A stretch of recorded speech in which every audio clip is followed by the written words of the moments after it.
పరిశుద్ధుడైన యేసుక్రీస్తునందు ప్రియులైన దేవుని బిడ్డలందరికీ కూడా మన ప్రభువును రక్షకుడైన యేసుక్రీస్తు ప్రభుల వారి అతి పరిశుద్ధ నామములో ఉదయకాల శుభములు తెలియచేస్తున్నాను.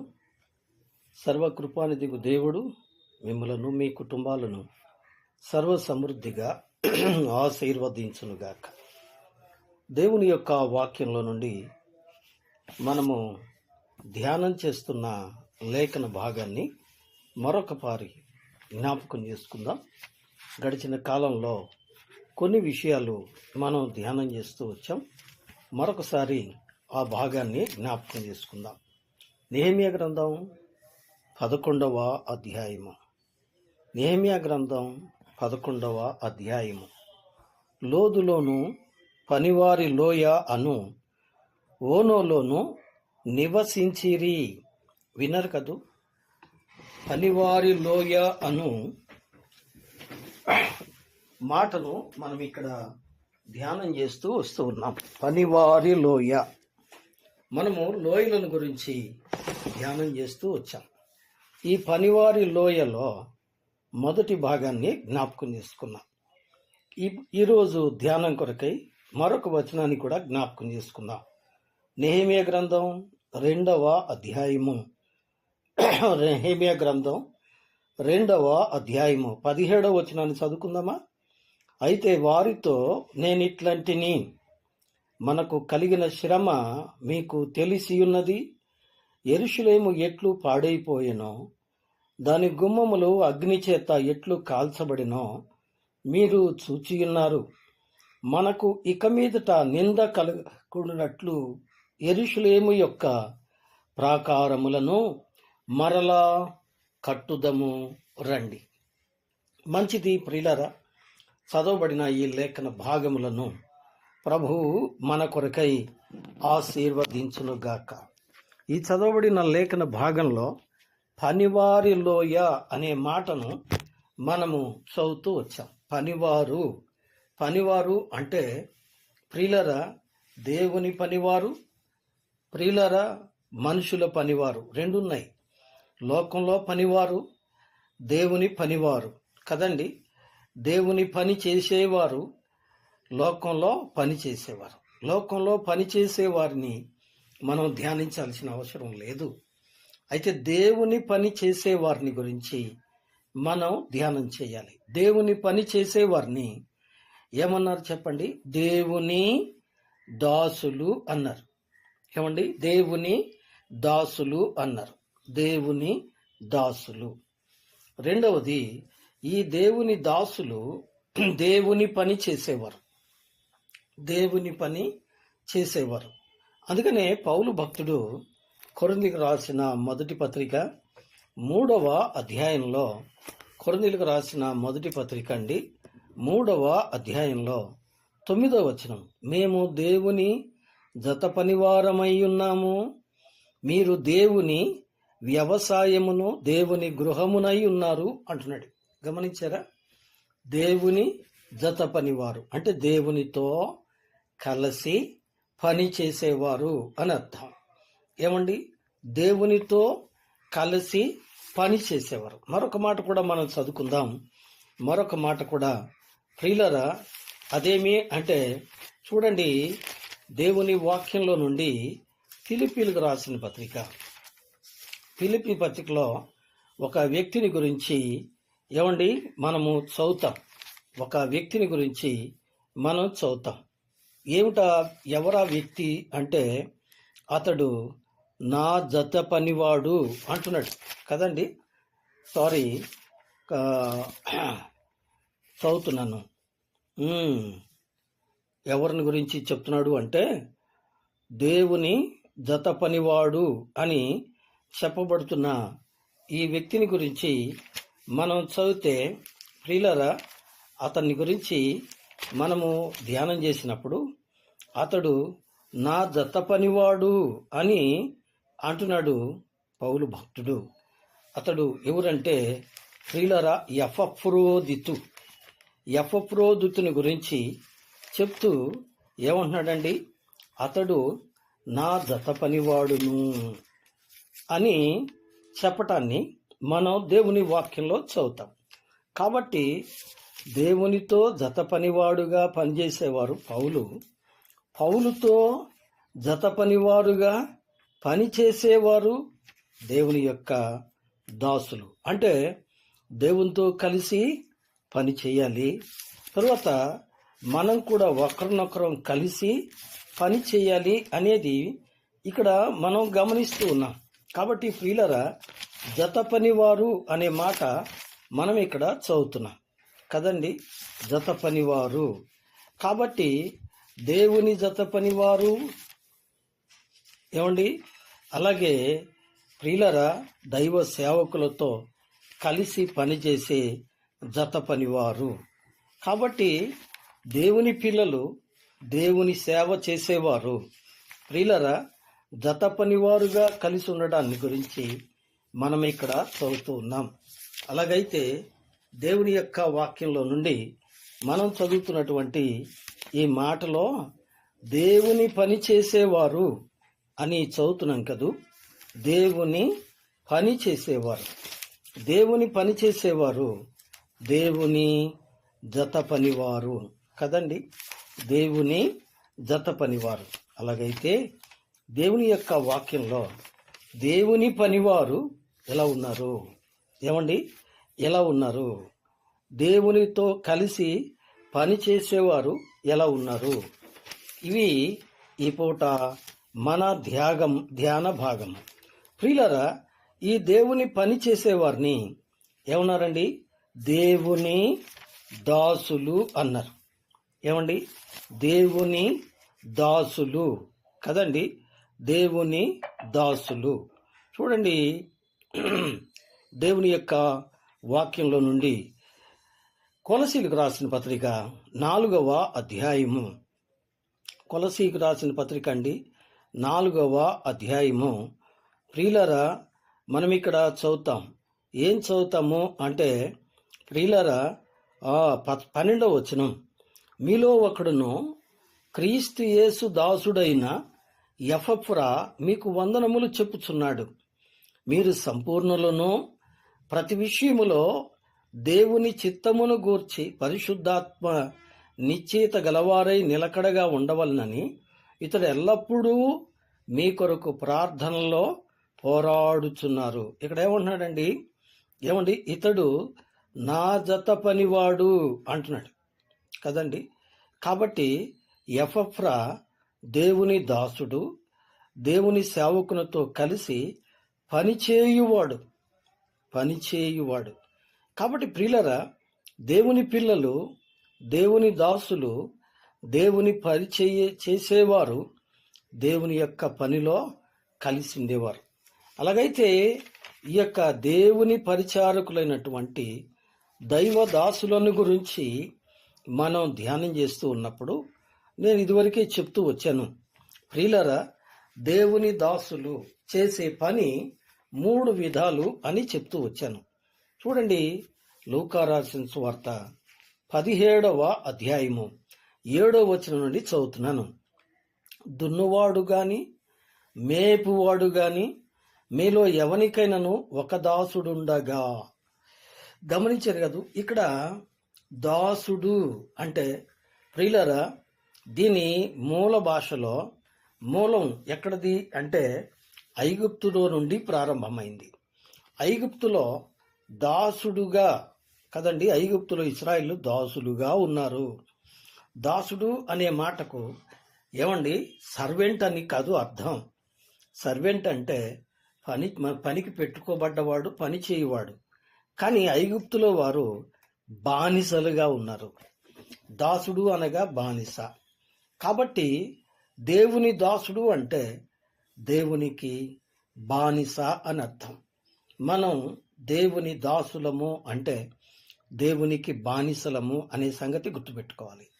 దాసునికి అంటే బానిసకు ఏముండవండి? స్వతంత్రం ఉండదు, స్వాతంత్ర్యము ఉండదు. అతడు ప్రియులరా తన యజమానికి బానిస. అంటే యజమాని ఇష్టము నెరవేర్చుటకు తన్ను తాను సమర్పించుకున్నవాడు అని దీని అర్థం. కాబట్టి ప్రియులారా, దేవుని వాక్య ప్రకారం మనం ఆలోచన చేస్తే దేవుని దాసులము, దేవుని జత పనివారమైన మనము చేసే పని ఇక్కడ రెండు చెప్పాం. ఒకటి దున్నడం, రెండు మేపటం. దున్నటము, రెండోది మేపటము. దున్నటం అంటే ఏంటి? పరిశుద్ధ గ్రంథంలో మనం చదువుతాం, మీరు ఎన్నడూ దున్నని బీడు భూములను దున్నుడి అన్నాడు. ఇక్కడ దున్నటం అంటే ప్రియులరా, కఠినమైన నేలను సాగు చేయటం. కఠినమైన నేలను సాగు చేయటం అంటే వ్యవసాయానికి పనికిరానిగా ఉన్న దాన్ని దున్ని సరిదిద్ది వ్యవసాయానికి పనికొచ్చేటట్టు చేయటం.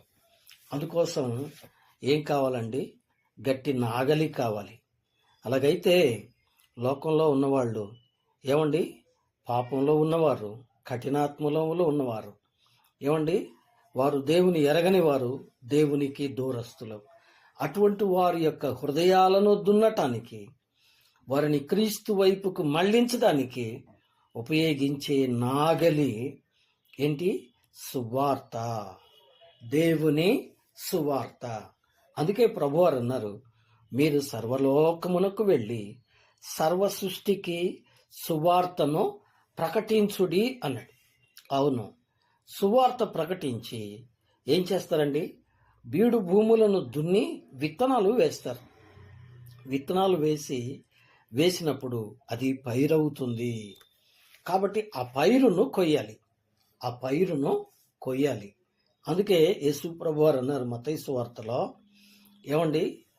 మరి పైరు మూపుగా పెరిగింది, కోత విస్తారముగా ఉన్నది, పనివారు కొద్దిగా ఉన్నారు, కనుక పనివారి కొరకు యజమానుని వేడుకోండి అన్నారు.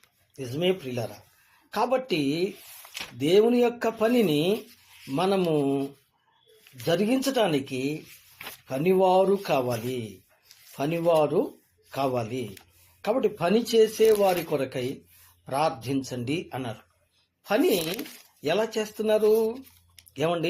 ఎలా చేస్తున్నారు అంటే చూడండి, కలిసి పని చేయాలి. ఫిలిప్పీ రాసిన పత్రిక 2వ అధ్యాయము 25వ వచనం, మరియు నా సహోదరుడును, జత పనివాడును, నా తోడి యోధుడును, మీ దూతయు, నా అవసరమునకు ఉపచరించిన వాడునైన ఎపఫ్రోదితు అంటున్నాడు. కాబట్టి జత పనివాడు అంటే కలిసి పని చేయాలి, కష్టపడి పని చేయాలి, పోరాడి పని చేయాలి.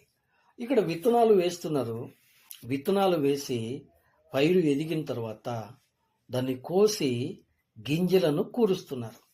ఇది దేవుని వ్యవసాయము ప్రియులారా, దేవుని వ్యవసాయము.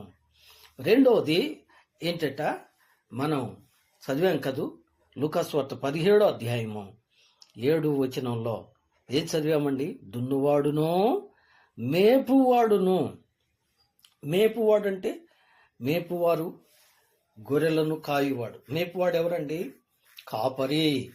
అందుకనే 23వ కీర్తనలో దావీదు అన్నాడు, యెహోవా నా కాపరి, నాకులేమి కలుగదు అన్నాడు.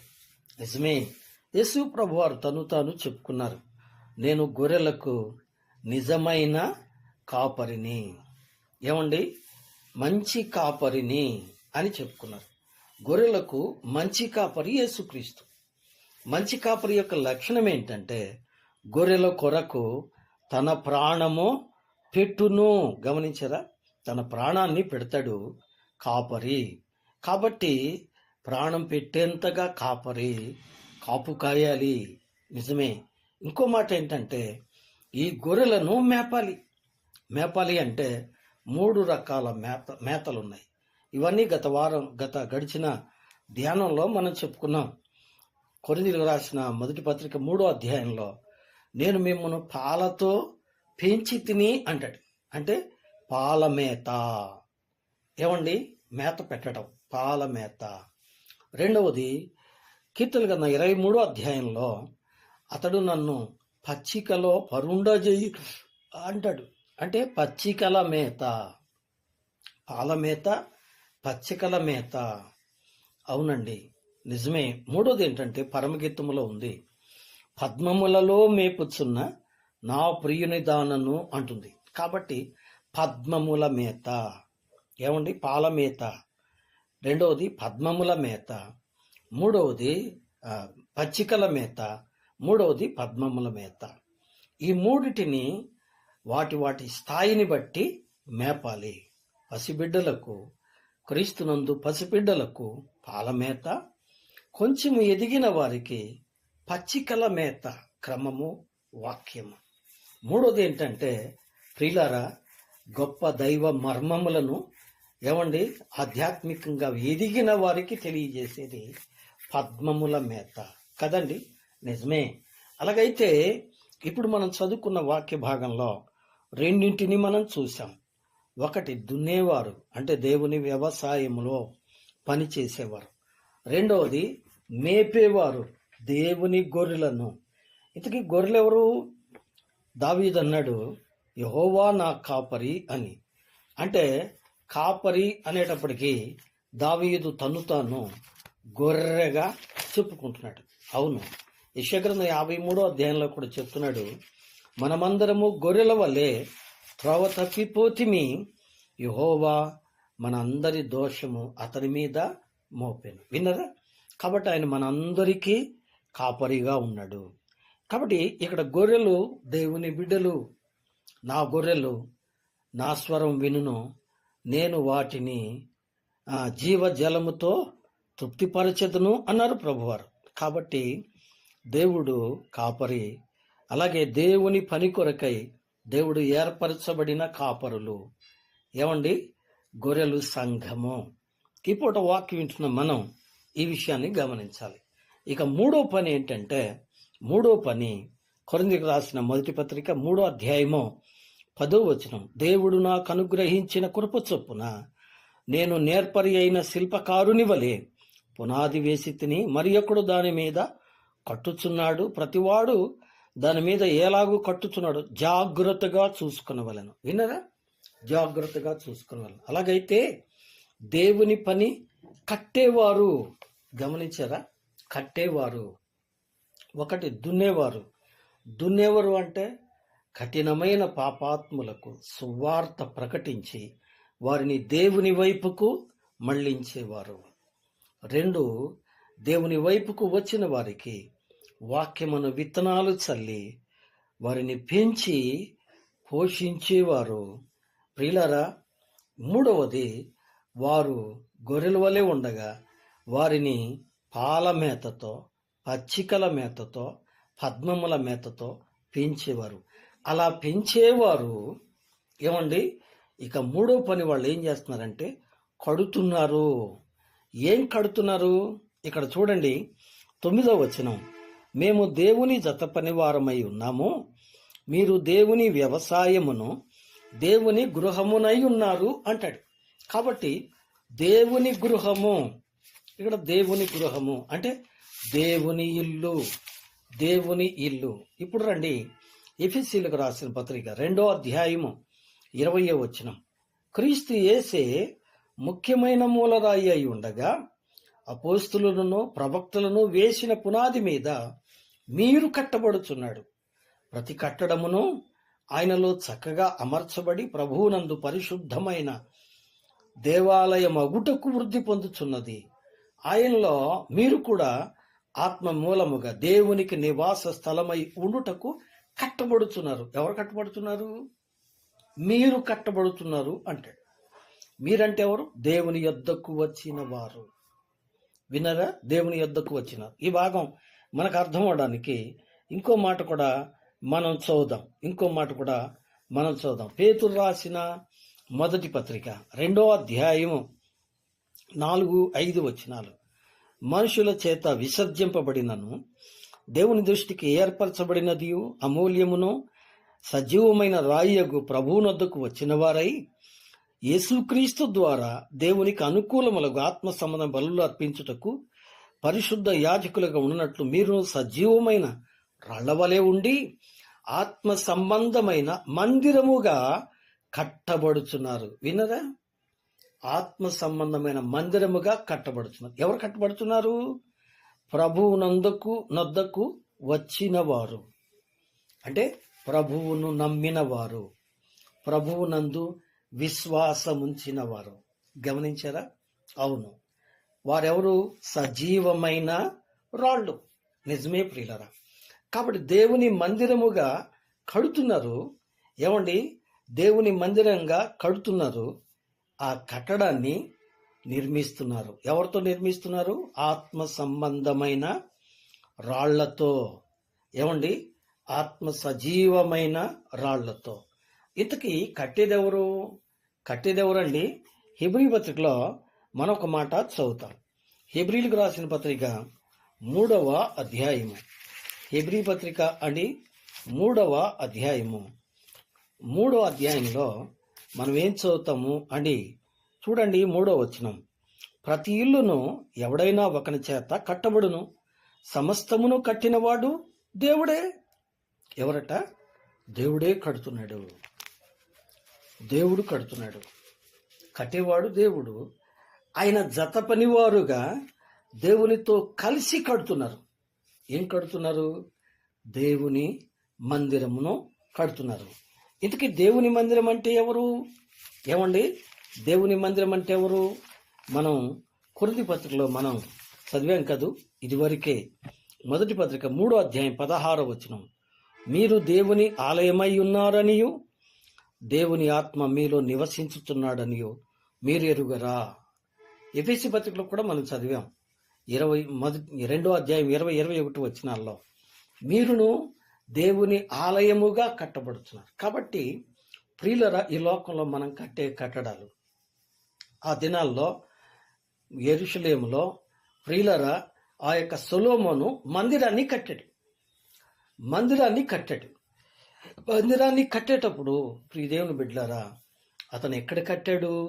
దాని పునాది ఎక్కడ వేశాడు? జాగ్రత్తగా చూడాలి. ఇది 3 విధాలైన పునాది. ఆ పునాది ఏంటంటే చూడండి, యెరూషలేములో దినవృత్తాంతంలో 2వ గ్రంథం 3వ అధ్యాయం 1వ వచనం. యెరూషలేములో మోరియా పర్వతం మీద ఒర్నాను కళ్ళమందు కట్టాడు అని చదువుతున్నాం.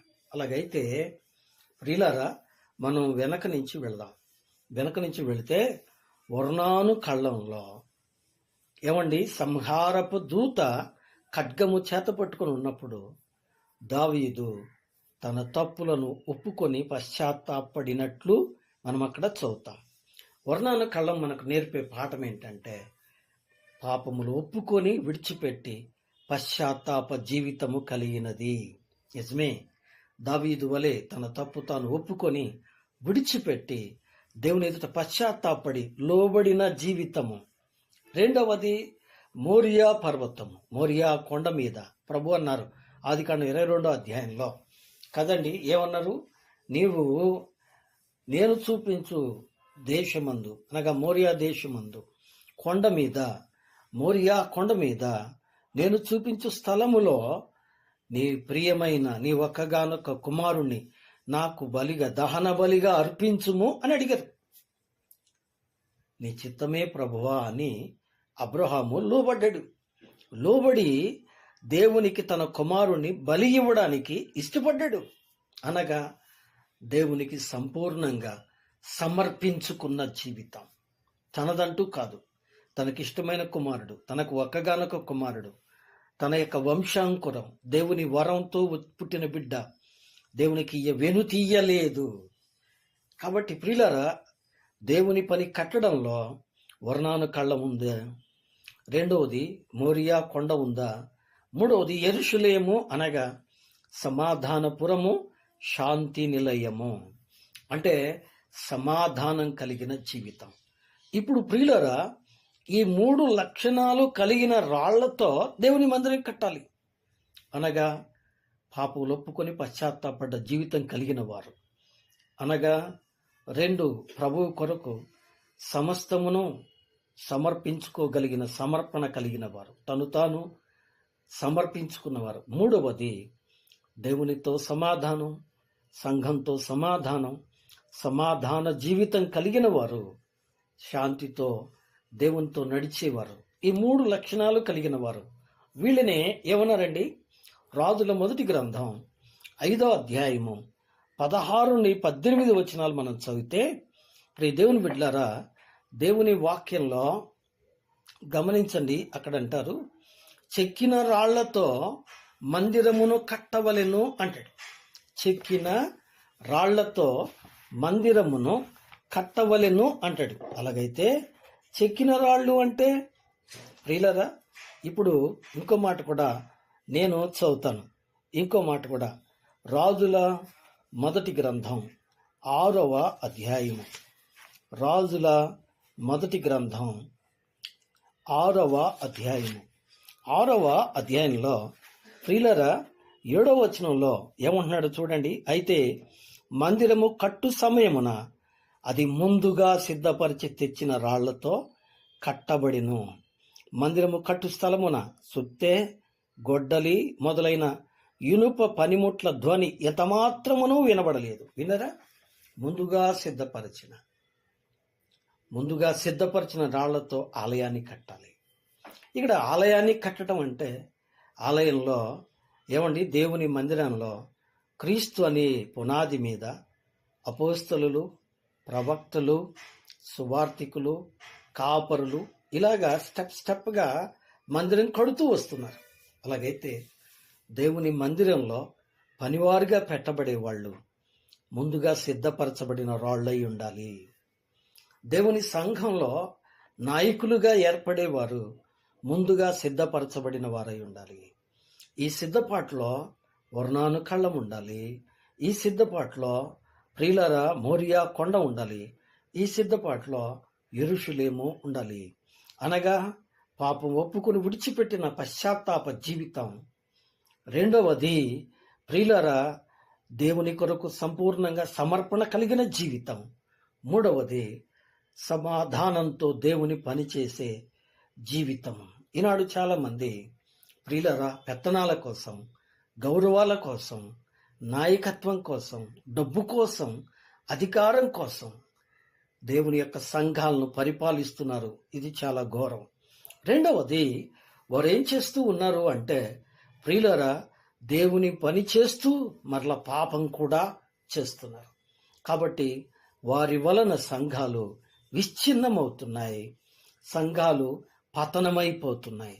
అందువలన ప్రియులారా, అందుకని ఇక్కడ ఏమంటున్నాడండి దేవుని యొక్క వాక్యంలో, కొరింథీయులకు రాసిన మొదటి పత్రిక అని, మొదటి పత్రికలో భక్త పౌలు అంటాడు, ఏమండి, నేను శిల్పకారుని వలె, ఏమండి, నేను శిల్పకారుని వలె అంటాడు. చూడండి 10వ వచనం, దేవుడు నాకు అనుగ్రహించిన కృప చొప్పున నేను నేర్పరి అయిన శిల్పకారుని వలె పునాది వేసి తిని, మరి ఎక్కడు దాని మీద కడుతున్నాడు. ప్రతివాడు దాని మీద ఎలాగూ కడుతున్నాడో జాగ్రత్తగా చూసుకోవాలి అంటున్నాడు. ఏమిటా జాగ్రత్త? ఏమిటండి ఆ జాగ్రత్త అంటే ఇదే, ఆ ముందుగా సిద్ధపరిచిన రాళ్లతో కట్టాలి. ఏ రాయి పడితే ఆ రాయి కాదు. ఏమండి, ఆయన దగ్గర బాగా డబ్బులు వస్తాయని, ఆయన బాగా గౌరవం ఇస్తాడని కేవలం మనుషుల వైపు కాదు, దేవుని చిత్త ప్రకారం దేవుని పని కట్టాలి. తర్వాత చూడండి 11వ వచనం, కొరింథీయులకు రాసిన మొదటి పత్రిక 3వ అధ్యాయం 11వ వచనం, వేయబడిన పునాది తప్ప మరొకటి ఎవడునూ వేయనేరడు, ఈ పునాది క్రీస్తే.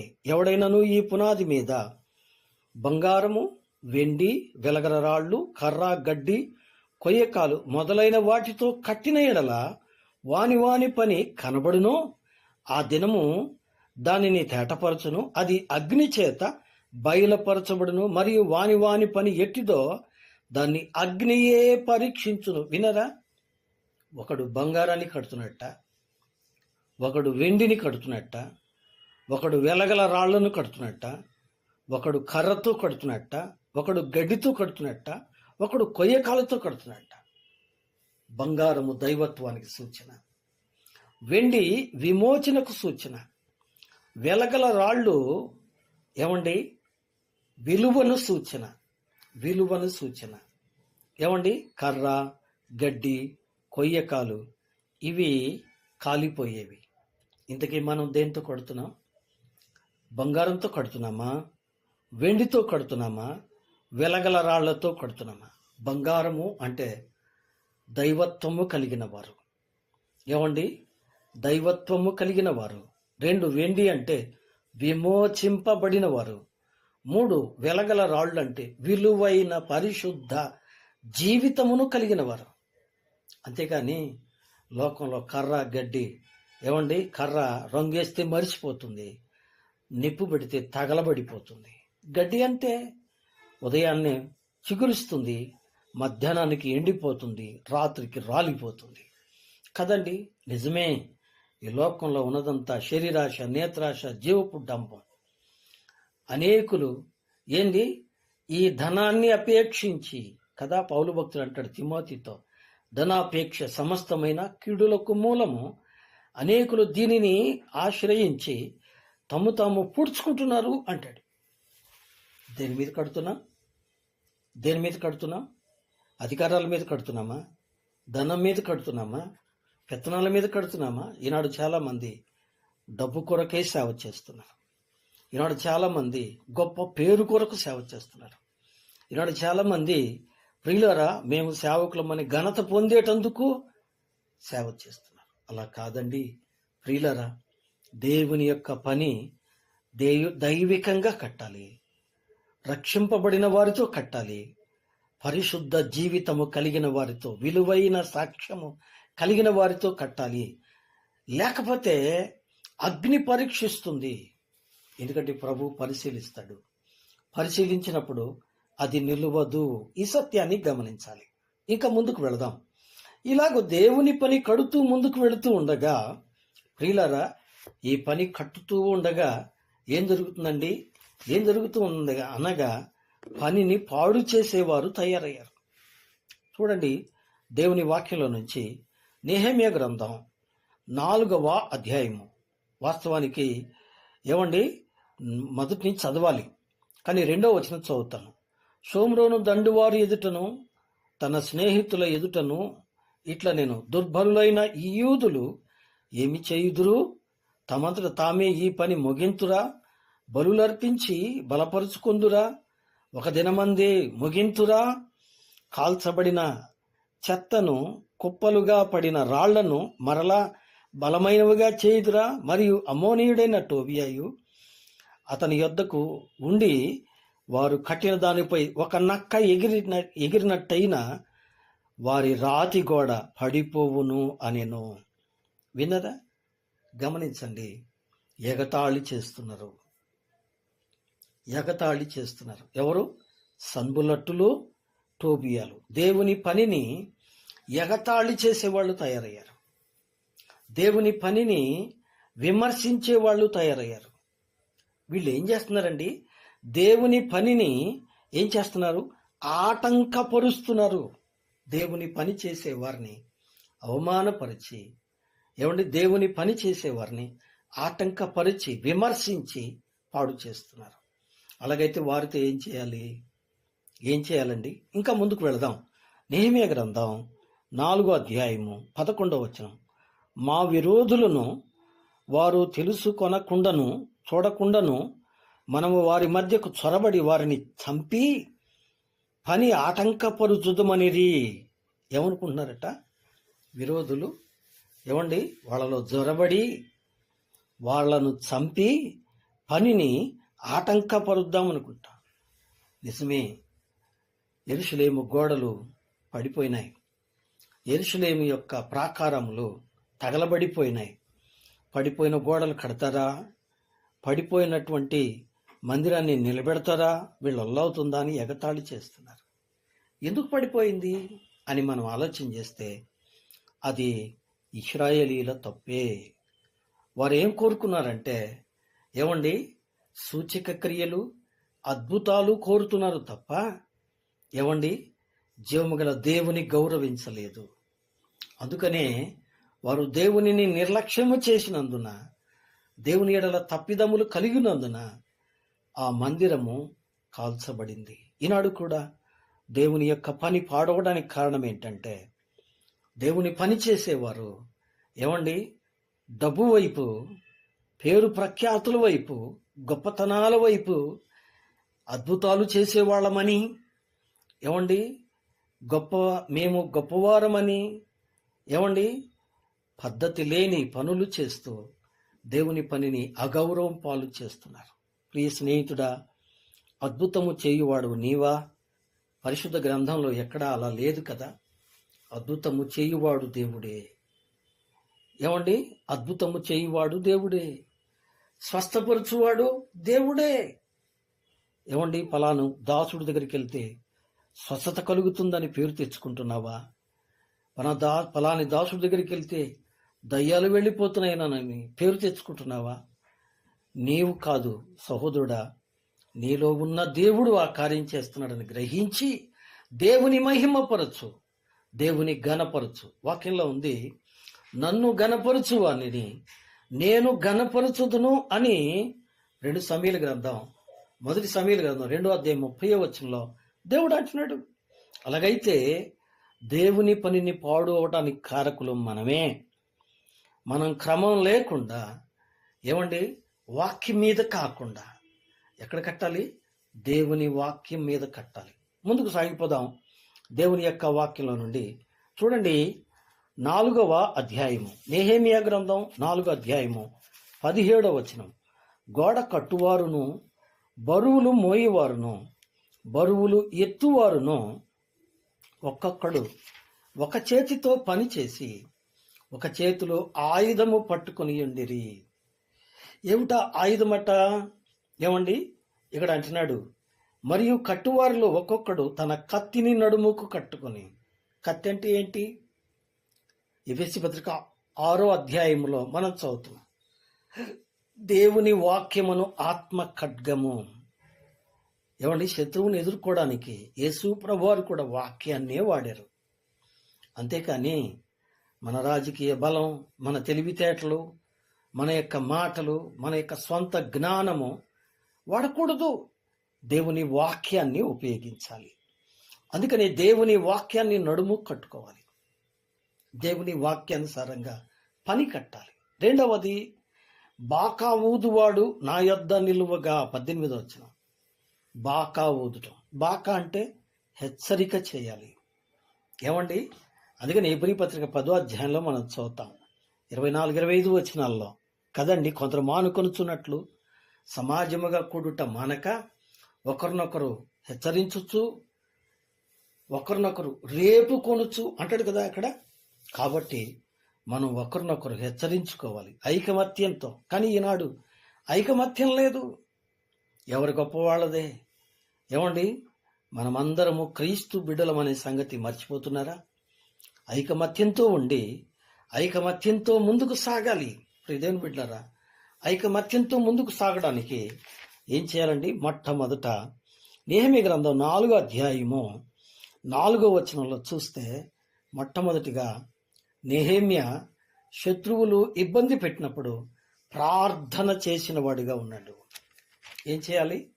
అందరము కలిసి ప్రార్థన చేయాలి. ప్రార్థన వలననే తప్ప ఇటిది వదిలిపోవుట అసాధ్యము. కాబట్టి ప్రార్థన. 2వది వాక్యము. దేవుని వాక్యం.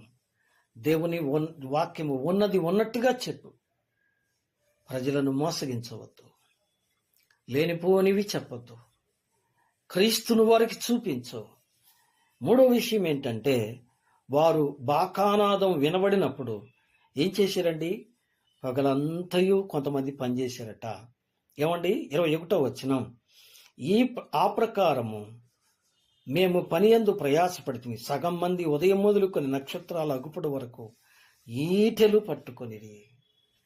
ఈటెలు అంటే ప్రియులారా, ఇది కూడా ఆయుధమే.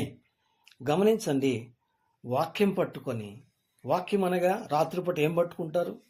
ఏమండి, నడుముకు ఖడ్గం కట్టుకుంటే, లేదా ఒక చేత్తో ఈట పట్టుకుంటే, మరొక చేత్తో ఏం పట్టుకుంటారండి? వెలుగు కోసం ఏమండి దివిటి పట్టుకుంటారు.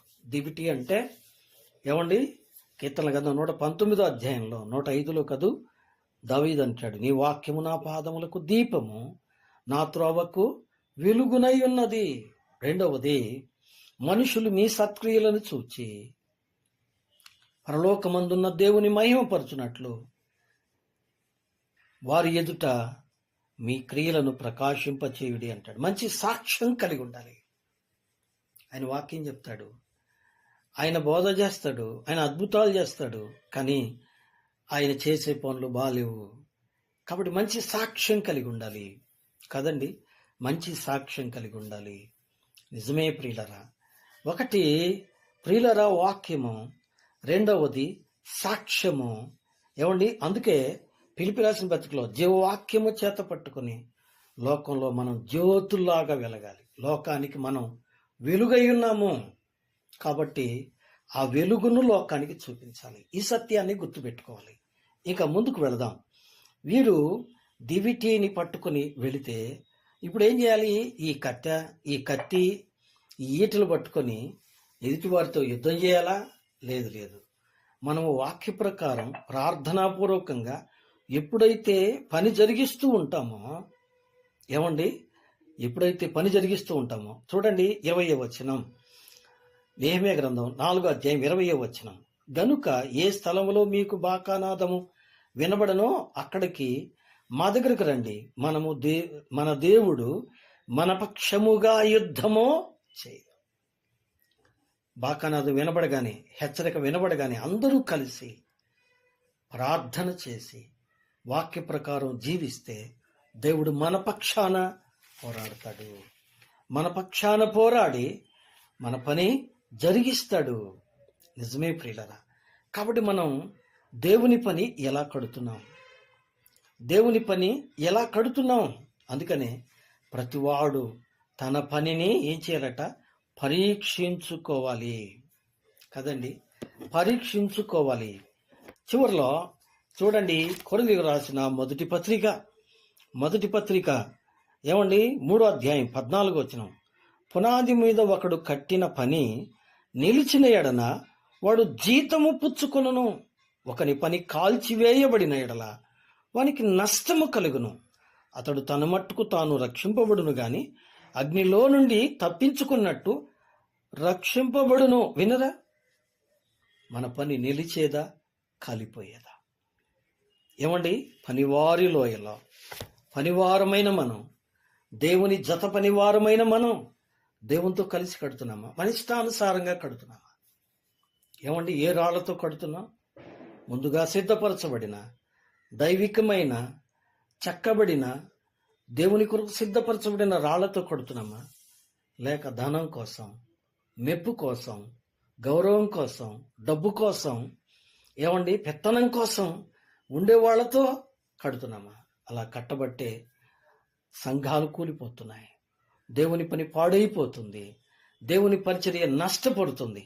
కాబట్టి ఈ పూట దేవుని వాక్యం వింటున్న ప్రియ స్నేహితుడా, సోదరి, నీవు పరీక్ష చేసుకోమని ప్రభు పేరిట నేను మనవి చేస్తున్నా. వాక్యం వింటున్న నీవు. అందుకనే దేవుని వాక్యంలో ఇప్పుడు ఏమండి నెహెమ్యా అంటున్నాడు. చూడండి, నెహెమ్యా గ్రంథం 2వ అధ్యాయము 17వ వచనం నుండి నేను చదువుతున్నాను. అయితే వారితో నేను ఇట్లంటిని, మనకు కలిగిన శ్రమ మీకు తెలిసి ఉన్నది. యెరూషలేము ఎట్లు పాడైపోయెనో, దాని గుమ్మములు అగ్ని చేత ఎట్లు కాల్చబడినో మీరు చూచి ఉన్నారు. గనుక మనకు ఇక మీదట నింద రాకుండానట్లు యెరూషలేము యొక్క ప్రాకారములను మరలా కట్టుదమో రండి. ఏమంటున్నారట? మనకు నింద కలగకున్నట్టు. ఏమండి, దైవ సేవకులు నిందించబడుతున్నారు, అవమానించబడుతున్నారు. మనం పని గడుతున్నాం, కానీ మన పని చెదిరిపోతుంది. చాలామంది ప్రభుత్వ అధికారులు, రాజకీయ నాయకులు చాలామంది ఏం చేస్తున్నారంటే దేవుని యొక్క సంఘములోనికి జొరబడి సంఘ బిడ్డలను బెదిరించి కులపరంగా, మతపరంగా అనేకమైనటువంటి విషయాలలో వారిని మభ్యపెట్టి దేవుని సంఘములో నుంచి చెదరగొడుతున్నారు. తోడేళ్ల వలె ఉన్నారు. అందుకని మనకు నింద రాకుండానట్లు ఏం చేయాలండి? యెరూషలేము యొక్క ప్రాకారములను మరలా కట్టుదము రండి అంటున్నాడు. అంతేకాదు 18వ వచనం కూడా, ఇదిగాక నాకు సహాయము చేయి, దేవుని కరుణాహస్తమును గూర్చియు రాజు నాకు సెలవిచ్చిన మాటలన్నీ నేను వారితో చెప్పితిని. అందుకు వారు, మనము కట్టుటకు పూనుకొందము రండని చెప్పి ఈ మంచి కార్యము చేయుటకై బలము తెచ్చుకొనిరి. వినరా? దేవుని మంచి కార్యం చేయటానికి బలం తెచ్చుకోవాలి. దేవుని మంచి పని చేయడానికి మనం సిద్ధపరచుకోవాలి. దేవుని పని కొరకై మనం పురికొల్పుకోవాలి.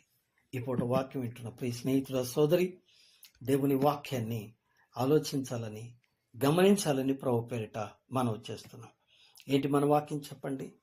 ఇక ముందు మనకు నింద రాకుండానట్లు, మనకు ఇక మీదట నింద రాకుండానట్లు యెరూషలేము యొక్క ప్రాకారములను మరలా కట్టుదమో రండి. కాబట్టి ఈ మంచి పని చేయడానికి ఎటువంటిదా పని? మంచి పని. ఇంకో మాట ప్రియులరా, 4వ అధ్యాయంలో ఇంకో మాట కూడా ఉంది. ఇంకో మాట చూడండి, 19వ వచనం. నెహెమ్యా గ్రంథం 4వ అధ్యాయం 19వ వచనం.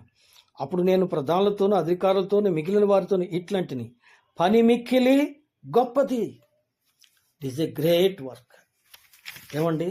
It is good work. It is heavenly work. పరలోకపు తండ్రితో కలిసి చేసే పని. ఇది గొప్ప పని, ఇది మంచి పని. ఈ మంచి పని చేయడానికి మనం ఒకరినొకరు పూనుకుందాం, బలపరుచుకుందాం, సిద్ధపరచుకుందాం, ముందుకు వెళదాం. దేవుని పని కొరకై మనం సిద్ధపరచుకుందాం. మన పని ఎలాగుంది, మనం ఎలా కడుతున్నాం, ఎలా ఈ పనిలో ముందుకు సాగుతున్నాం, మన లోపాలేంటో, మన తప్పిదాలేంటో తెలుసుకొని సరిదిద్దుకొని దేవుని కొరకై సిద్ధపడుదుముగాక. దేవుడు తన మాటలను మన కొరకై ఆశీర్వదించునుగాక.